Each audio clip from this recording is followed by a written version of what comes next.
Bom dia, sétimo ano. Tudo bem? Meninos, como vimos na nossa aula passada, né? Eu estava explicando para vocês sobre o que era o grupo das plantas, né? A gente viu ali naquele grupo das plantas que eu quis comentar com vocês ali as características gerais, né? Então nós vamos estar aqui mais especificado em cada grupo, na verdade, né? Então eu passei para vocês aí as características gerais. Essas características estavam ali relacionadas com fotossíntese, respiração, né? O que as plantas precisam. Como coloquei para vocês também sobre as divisões ali que a gente tem na parte da biologia, né? Que é ecologia, a parte da botânica, né? Que a gente vai especificar mais agora na nossa aula de hoje, certo? Meninos, e aí o que acontece? Antes de eu começar a falar para vocês aqui desse grupo de plantas, a gente precisa interpretar, entender direitinho o que seria essa subdivisão dessas plantas. Vamos relembrar aqui, para ser planta é necessário o quê? Realizar fotossíntese, né? Presença de clorofila, realizar fotossíntese, porque através da fotossíntese que ela, né, produz seu próprio alimento, seres autotróficos ou autotrófos, né? Igual eu expliquei para vocês. Outra característica, pluricelulares, né? Possuem muitas células e assim formar tecidos, né? E a gente colocou N outras características. Agora, quando a gente vai falar desse grupo de plantas aqui, que a gente vai subdividir nesses 4 aqui, né? Isso aqui é uma questão evolutiva, que essas plantas foram adquirindo certas características e aí assim foram evoluindo. Então, a pioneira que nós temos são as briófitas. Logo depois surgiram as pteridófitas, gimnospermas e angiospermas, que eu vou estar especificando cada uma com vocês, ok? Então, turma, antes da gente começar, eu queria que vocês pegassem para mim a apostilinha de vocês na página 36. Na página 36, a gente precisa interpretar essa tabelinha que tem aqui, ó, aqui assim no meio. Queria que vocês fossem seguindo aí comigo, tá? Na página 36 da apostila 2. O que ela fala? Ela fala assim, ó, que possui o reino das plantas, e esse reino das plantas vão ser divididos em 2. Plantas avasculares e plantas vasculares. Professora, o que é isso? Gente, a gente sabe que a planta, ela possui vasos condutores de nutrientes e de água. Então, as briófitas são as primeiras plantas, são as pioneiras, e elas, turma, não vão ter esses vasos condutores. Então, aí seguindo aí direitinho, a gente vai ver que avasculares vai ser somente as briófitas. Então, briófitas são as primeiras. Aí depois, turma, a gente vai ver que todas essas 3 vão ser o quê? Vasculares. Então, avascular é somente qual? Que não possui vaso condutor? Somente as briófitas. Pteridófitas tem, gimnosperma tem e angiosperma tem. Depois a gente vai ver o seguinte, que dessas vasculares aqui, vão ter umas que vão possuir semente e outros que não vão possuir semente. Sem semente, então, vai ser quem? Pteridófita. Gimnosperma e angiosperma já possuem o quê? Já possui semente. E depois teve uma outra divisão, turma, que vai ser o quê? A que possui fruto e a que não possui fruto. Então, o gimnosperma não possui fruto e a angiosperma possui fruto. Então, esse esqueminha aí, ele é muito importante, tá? Então, aqui, ele definiu pra gente aqui, ó, se possui vaso condutor, então vamos colocar. Esse aqui não possui vaso condutor. E esses aqui, sim, sim e sim. Vaso condutor, certo? Aí depois a gente vai analisar o seguinte: possui semente, não possui semente. Então aqui, ó, pteridófita sem semente, vou colocar assim, né? Sem semente. Aí a gimnosperma já vai ter o quê? Já tem semente, vou colocar assim, tem semente, não é isso? E depois, para finalizar, a gente vai analisar se tem fruto ou não tem fruto. Depois, quando eu colocar para vocês os exemplos, o que é uma pteridófita, uma briófita e tal, então vocês vão entender que todas essas classificações que eu estou falando, é verdade, está tudo certo. Aí aqui, ó, gimnosperma vai ter fruto? Não tem fruto. E essa aqui, a angiosperma, já vai ter fruto, tá certo? Então eu quis só montar aqui com vocês direitinho, e conforme as aulas forem acontecendo, a gente vai voltar nessa tabelinha que vocês vão entender direitinho quando eu colocar exemplos, tá? Ó, então vou começar com vocês aqui falando das briófitas. Gente, são as primeiras que surgiram. Então, são as pioneiras, as primeiras plantinhas que a gente tem. Professora, que exemplo, quem são essas briófitas? Gente, essas briófitas, o exemplo que a gente tem são os musgos, hepáticas e antóceros. O que significa? Esses três aqui, turma, o exemplo mais simples que nós temos são aquele lodo. Todo mundo já viu um lodo, né? Atrás da casa, quando tá chovendo demais, não vai formando aquele tapetinho verde, né? Então aquilo lá são musgos, certo? Então agora gravamos, ó. Ah, professora, briófita, então é aquela, né, aquele negocinho pequenininho que eu nem imaginava que era, então aquilo é uma planta, tá certo? É uma planta bem rústica, né? A gente pode dizer assim, as primeiras plantas que a gente tem. Eu ia trazer para vocês, gente, mas agora que esse tempo de seca tá difícil da gente ver, né? Um lodo aí, né? Seria mais em questão assim, tem que ser num lugar bastante úmido pra gente poder encontrar, né? Esses lodos aí que tem. Então são os musgos. Então agora todo mundo entendeu o que seria essa briófita. O musgo aqui então é aquele lodo, né? Aquele tapetinho verde que a gente vê ali quando tá chovendo bastante. A gente vê isso muito em florestas, né? Em lugares bastante úmidos, algum lugar com a vegetação bem fechadinha, a gente pode ver até no tronco das árvores mesmo, a gente vê aquele tapetinho se formando, não é isso? Em pedras de rios, né? Que é um lugar bastante úmido, então a gente vê bastante presença de musgo, que seria esses lodinhos, tapetinho verde, não esqueça. Tá certo. Aí depois, meninos, se vocês quiserem pesquisar lá na internet e ver a imagem, o que seria essas hepáticas e esses antóceros, também vocês podem estar pesquisando lá. As hepáticas e esses antóceros, eles parecem bastante, lembram muito um ao outro. Aí já são uma plantinha um pouquinho maior, um pouquinho só, tá? Agora o lodo lá que eu expliquei pra vocês é o menorzinho que a gente tem, tá? O que acontece? Vamos pensar na nossa cabecinha aqui agora, quando tem aquele tapetinho verde, né? O lodo lá que eu expliquei para vocês. Ele é um tamanho que reduzido.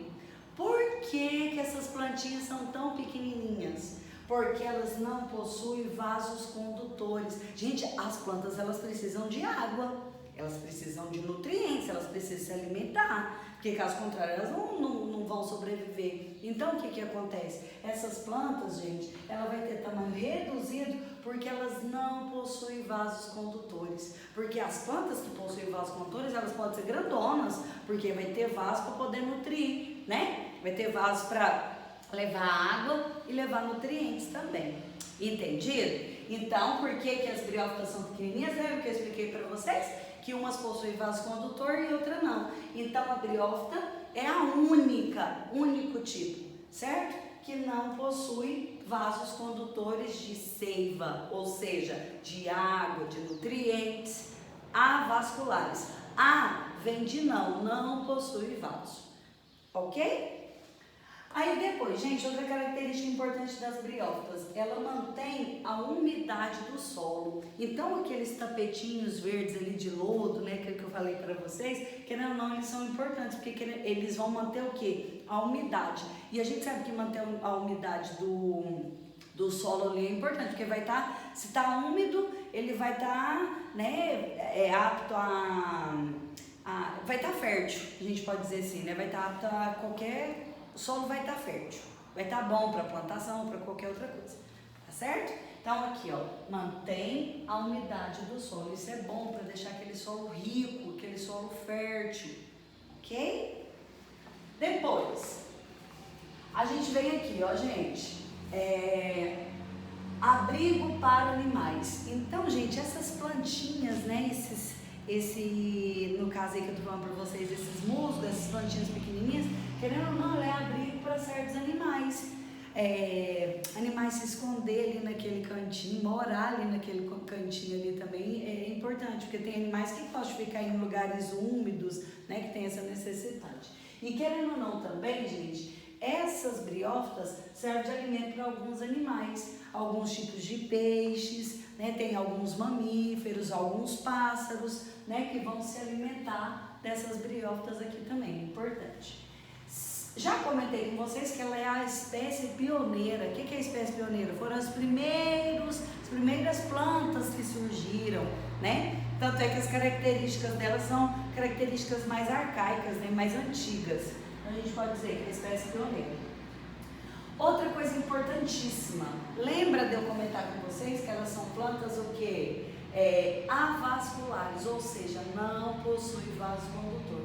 Se não possui vaso condutor, uma característica que a gente vai saber, como que o nutriente, a água vai passar? Gente, então, vai passando de uma célula para outra célula. Então, a água, os nutrientes ali vai passando de uma célula para outra célula, até nutrir aquela plantinha pequenininha toda, tá certo? Porque elas não possuem vaso condutor, né, meninos? Então, o que acontece? O nutriente e a água vão passar de célula a célula, de uma célula para outra célula, certo? Porque se tivesse vaso condutor, podia nutrir ali a planta todinha, não é isso? É igual nós. Nós não temos as veias, as artérias que vão nutrir o nosso corpo aí direitinho, então nesse caso eles não têm esses vasos condutores, então vai passando de célula a célula, por isso o tamanho reduzido.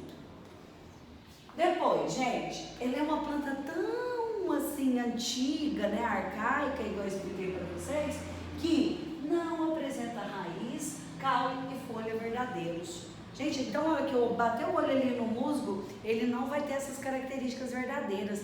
Tanto é, gente, que até o nome é diferente. Então, nas briófitas, eu vou chamar a raiz de rizoide.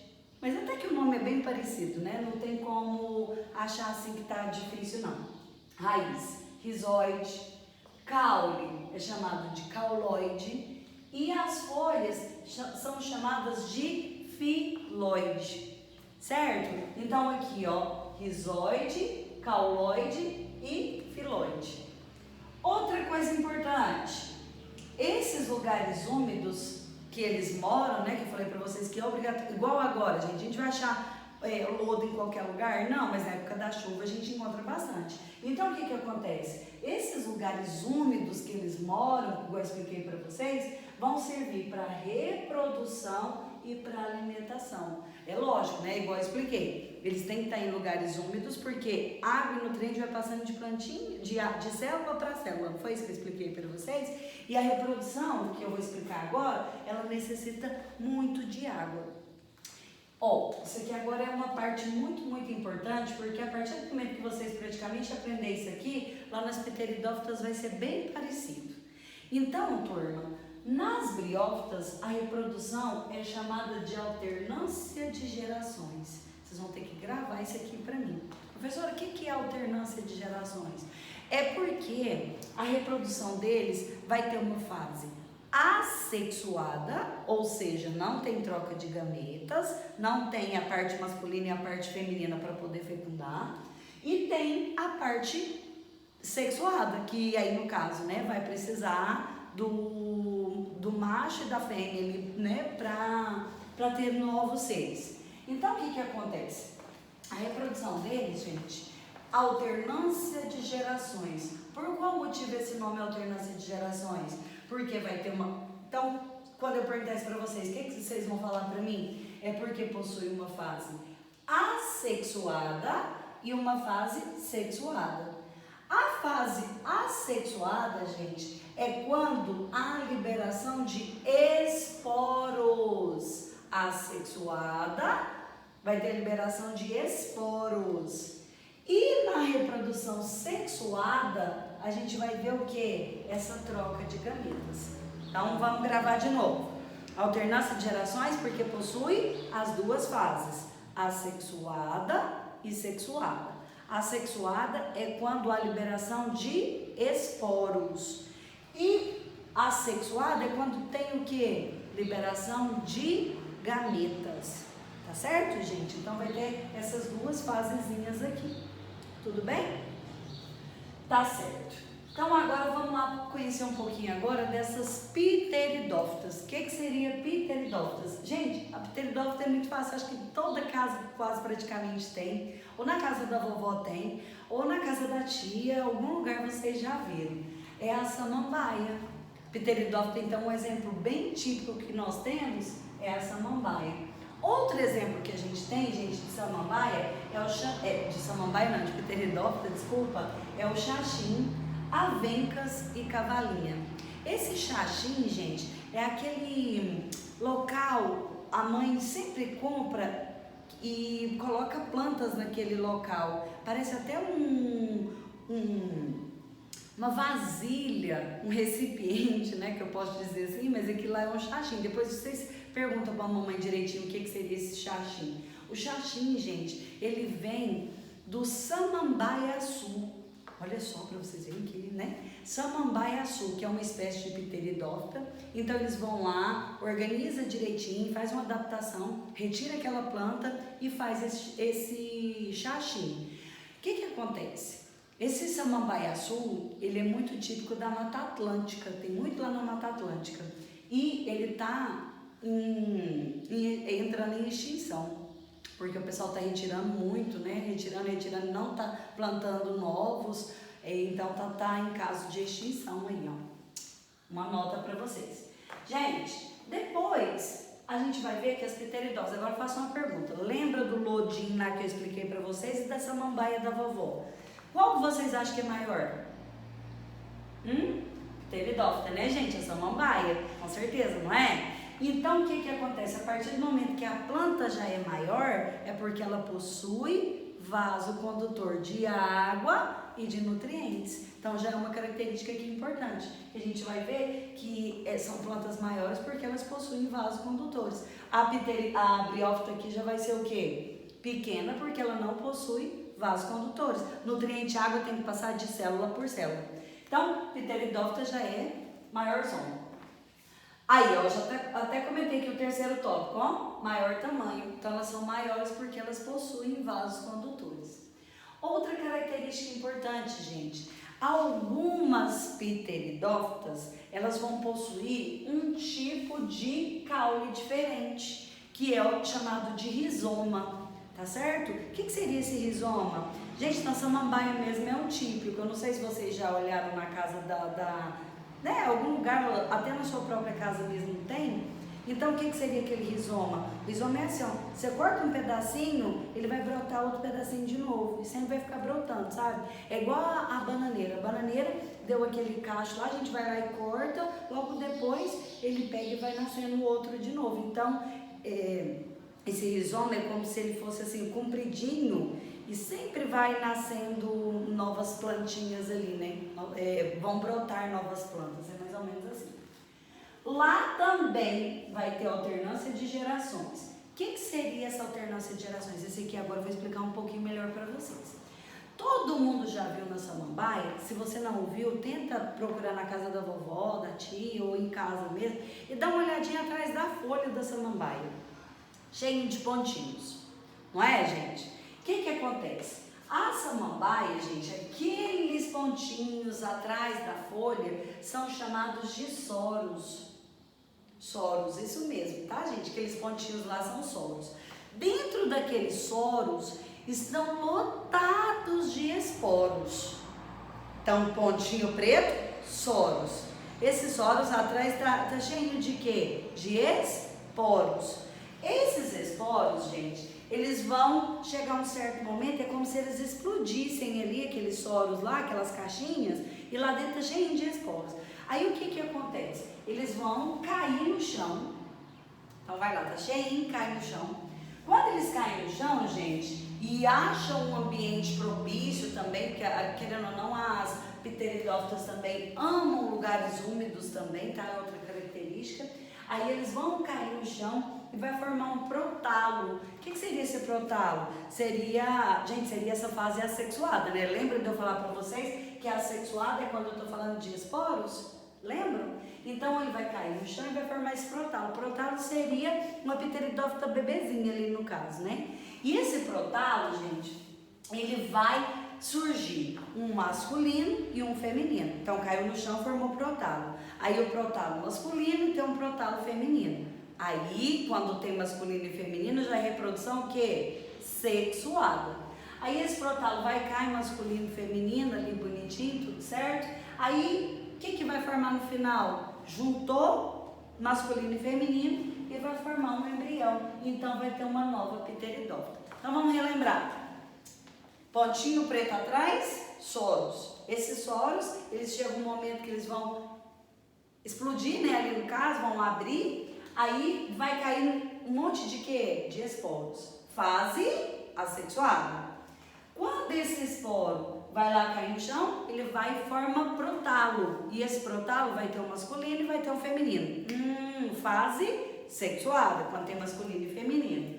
Juntos os dois, forma embrião, formou uma nova pteridófita, uma nova plantinha. Ok? Gente, outra coisa importante de eu dizer aqui para vocês também, que ele é uma morada para aranhas e centopeias. Centopeias, né, que é aquele compridinho ali assim, né, gente? Parece uma cobrinha pequenininha, cheia de patinhas, perigoso isso aí também. Então, essas pteridófitas a gente tem que tomar muito cuidado, porque é local para centopeias e aranhas, ok? Meninos, então é isso. Hoje eu vou comentar com vocês somente de briófitas e pteridófitas, porque é muita informação, né, gente? Isso aí, eu não vou entrar ainda em gimnosperma e angiosperma, vou deixar para a nossa próxima aula, porque a gente também não está com pressa, querendo correr e atropelar tudo, né? Então, eu vou estar organizando com vocês somente esses dois conteúdos hoje, tá certo? Próxima aula a gente vai falar de gimnosperma e angiosperma, ok? Fiquem com Deus então, até a nossa próxima aula. Até mais, meninos!